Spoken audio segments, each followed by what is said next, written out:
Olá, amigos! Tudo bem com vocês? Comigo, tudo ótimo. Eu sou o professor Milton e vocês todos sejam muitíssimos bem-vindos à nossa nova aula de Educação Física de número 39 para vocês do sexto ano. Então, pessoal, hoje eu tenho um assunto bem interessante, né? E bem surpreendente também. Vocês sabiam que aquela brincadeira lá, o cabo de guerra, né, onde dois grupos puxam uma corda opostamente ao outro grupo, né, disputando força, disputando técnica, além de ser uma brincadeira, né, é uma ótima atividade física, ele também é uma modalidade esportiva e que inclusive já foi esporte olímpico. Imagina só chegar em casa e falar: fui selecionado para a seleção brasileira de cabo de guerra, né? Calma aí, gente, não é bem assim. Eu acho que, se não me engano, foi em algumas edições que o Brasil não participou ainda, né? E também não faz mais, não compõe mais os quadros dos esportes olímpicos. Então, gente, essas e outras curiosidades e informações sobre esse esporte é o que nós vamos encontrar na aula de hoje. Embarque nessa aula, gente. A história do cabo de guerra. Cabo de guerra é uma prática antiga e dinâmica cujo nome significa competição de puxar, né, pessoal? Em tradução livre seria Tug of War. Tá? Tug of War seria o nome em inglês, né, do cabo de guerra. A prática ela tem origem em jogos e rituais antigos que simulavam a disputa entre o bem e o mal, figurados, né, em tumbas do Egito e em templos no Camboja, por exemplo. Bem, gente, com o tempo, a disputa de forças ganhou apreço pelos gregos, né, tornando-se um dos esportes dos Jogos Olímpicos antigos. E aqui nós vemos uma curiosidade, né, pessoal? Um mural com vários personagens disputando um cabo de guerra, um panteão de deuses disputando um cabo de guerra. Desse modo, gente, o cabo de guerra, outrora praticado como um esporte, ele passa a integrar os Jogos Olímpicos da Era Moderna, já em sua segunda edição, em Atenas, em 1900. No entanto, a sua participação nas Olimpíadas se encerra na edição da Antuérpia, em 1920. Recentemente, a solicitação para participar da edição de Tóquio em 2020 foi negada à Tug of War International Federation, a entidade que regula essa prática, né, internacionalmente.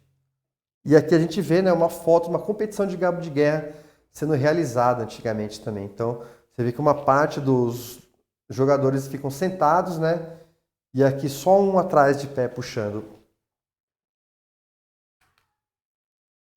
Objetivo e benefícios. Embora pouco visto como esporte e visto mais como uma prática recreativa, né, a brincadeira do cabo de guerras, né, proposta ao público infantil, o cabo de guerra ele apresenta elementos sistematizados. Nesse sentido, nós veremos os seus objetivos e também vamos conferir, né, conhecer alguns benefícios proporcionados por essa prática. E aqui a gente vê mais uma ilustração antiga, japonesa, já em domínio público, né, de uns pessoal realizando, né, uma disputa de cabo de guerra, mas do jeito deles, né? Como jogar? Bem, o esporte é disputado por duas equipes de 8 integrantes cada. Ambas as equipes têm por objetivo puxar a equipe adversária, de modo que no deslocamento, a marcação da equipe rival, feita no cabo, cruze a marcação central fixada no solo, né? Desse modo, ao ser posicionada a linha central como marca central do cabo, a disputa entre as equipes tem início, né? Ou seja, um cabo, né, em um comprimento, e no meio tem uma marca no chão, né, pessoal? E aí tem outra marca para cada lado, que vence quem conseguir puxar a marca do adversário para o meio do jogo. Por que jogar o cabo de guerra? Bem, gente, o cabo de guerra, por ser uma prática corporal sistematizada, ele proporciona alguns benefícios aos seus adeptos. Entre eles, né, ela contribui para o ganho de força e a resistência muscular, né? Ele estimula a melhora do condicionamento físico, ajuda no desenvolvimento de agilidade e coordenação motora. Favorece o desenvolvimento de habilidades socioemocionais, como a cooperação, a confiança, a liderança. Esses são alguns dos benefícios proporcionados ao praticante do cabo de guerra, bem como alguns dos motivos pelos quais a prática do jogo é indicada e incentivada. Entretanto, para que possa ser praticada, é preciso que os participantes fiquem atentos a algumas regras fundamentais. Desse modo, confira as regras da prática esportiva do cabo de guerra. Regras. A seguir estão listadas as regras fundamentais da prática esportiva do cabo de guerra, conforme institui, né, a TWIF. Tá? Então veremos. As competições podem ser realizadas em locais abertos ou fechados, como campos e ginásios, respectivamente. As equipes são compostas de 8 integrantes, sendo que a soma do peso de todos os integrantes definem a categoria em que disputarão. Podem ser equipes masculinas, femininas, mistas, de 4 homens e 4 mulheres. Ao centro do cabo e ao longo do qual os participantes se alinham, é feita uma marcação posicionada, né, paralelamente à marcação do solo. Tá? Da marcação do centro do cabo a uma distância de 4 metros para ambas as extremidades, são feitas outras 2 marcações, cada uma pertencendo à sua equipe. Após o alinhamento das 2 marcações centrais, um sinal de início é autorizado, né, autoriza a disputa, vence a equipe que conseguir puxar o adversário, de modo que a marcação mais próxima àquela equipe, né, sinalizada em 4 metros, a partir da marcação central do cabo, ultrapasse a marcação do solo. Então, ó, você precisa fazer o pessoal se deslocar por 4 metros, resumindo, né? Essas são as regras fundamentais para a disputa, né, esportiva do cabo de guerra, válidas para competições ao nível internacional. Delas, variações podem ser propostas adequando-se à diversidade proposta. Curiosidades. Vimos atrás, né, que o cabo de guerra, embora amplamente conhecido como prática recreativa, como uma brincadeira, não é tão popularmente reconhecido como prática esportiva. E essa é uma das curiosidades que perpassam essa prática corporal. Confira agora outras curiosidades a seguir. Bem, gente, a saída do cabo de guerra do quadro de esportes olímpicos, né, na edição da Antuérpia, em 1920, se deu pela retirada de esportes que tivessem associação com conflitos e guerras das modalidades disputadas nas Olimpíadas. A campeã olímpica da modalidade, quando disputada nos Jogos, foi a Grã-Bretanha, com 2 medalhas de ouro e de prata e 1 de bronze. Com as regras olímpicas do esporte, diversos grupos podiam participar das disputas pelo mesmo país, de modo que na edição de Londres, em 1908, por exemplo, 3 corporações militares foram ao pódio pela Inglaterra.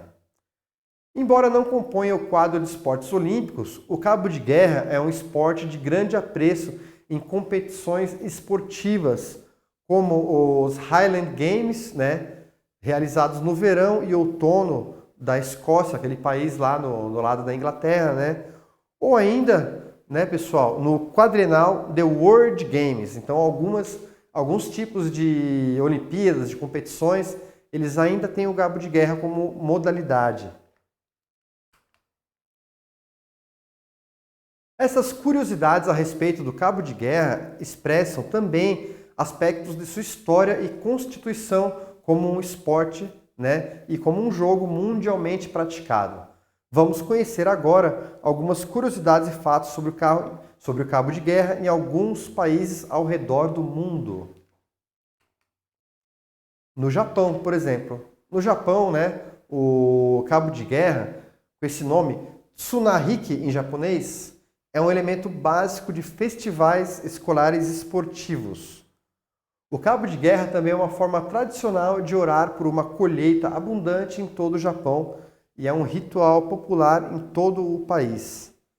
Diz-se que o cabo de guerra, né, o cabo de guerra chamado Kariwano em Daisen, Akita, tem mais de 500 anos e também é um bem cultural folclórico nacional. Uau, gente, uma competição de 200 anos numa cidade japonesa, né? O Underwater Tug of War Festival em Mihama, Fukui, tem 380 anos e ocorre em todo o mês de janeiro. O grande cabo de guerra Sendai, em Satsuma Sendai, Kagoshima, é conhecido como Kenkazuna, ou Brown Tug. Cerca de 3.000 homens puxam uma corda enorme com 365 metros, 1.198 pés de comprimento. O evento tem sido iniciado pelo senhor feudal Hiroshihiro Shimatsu, com o objetivo de elevar a moral dos seus soldados, né, antes de uma batalha decisiva de Sekihara, em 1600. E aqui nós vemos uma ilustração, né, o cabo de guerra como um ritual religioso no Japão, desenhado no século XVIII. Ainda é visto em Osaka todo mês de janeiro. E aqui nós temos, né, a foto de uma competição de cabo de guerra dessas que acontece com muita gente no Japão. Realmente, gente, é um festival isso daqui. Na Coreia, Judarigi, né, no coreano também, Chudarigi, é um esporte tradicional coreano semelhante ao cabo de guerra. Tem um significado ritual e divinatório para muitas comunidades agrícolas do país, né, e é realizado em festivais e reuniões comunitárias. O esporte usa duas enormes cordas de palha de arroz conectadas por uma estaca central que é puxada por equipes que representam os lados oeste, né, e leste da ilha. Nos Estados Unidos, o cabo de guerra é uma forma de cabo de guerra com 8 alças, é usada em competições em acampamentos, escolas, igrejas e outros eventos. A corda é chamada de octopull e oferece uma competição de 2, 4 e 8 vias, né, para 8 a 16 participantes ao mesmo tempo. Cada 4 de julho, 2 cidades da Califórnia, separadas por um canal oceânico, né, Stinson Beach, Califórnia e Bolinas, na Califórnia, elas se reúnem para competir em um cabo de guerra anual. As cidades também de Leclerc, Iowa e Port Byron, Illinois, competem em um cabo de guerra no rio Mississippi, todos os anos em agosto, desde 1987, durante o Tug Fest. Brincadeiras entre os indígenas. Esse jogo é encontrado em diversas culturas, inclusive fazendo parte dos Jogos Indígenas, evento que acontece periodicamente unindo grandes nações indígenas em um evento semelhante como se fosse aos nossos Jogos Olímpicos. E para concluir, né, a nossa aula sobre o cabo de guerra, né, gente? Eu digo para vocês que eu realmente me surpreendi a fazer as pesquisas dessa aula, porque eu não sabia, eu não imaginava como era forte o valor simbólico contido nessa atividade milenar, né, gente? E eu também fiquei impressionado com a quantidade de participantes, né, pessoal? A quantidade de pessoas que participam desses festivais ao redor do mundo. E você? O que você descobriu de novidade nessa aula de hoje? Façam as atividades propostas para a aula de hoje, mantenham-se ativos e tenham uma ótima semana de estudos.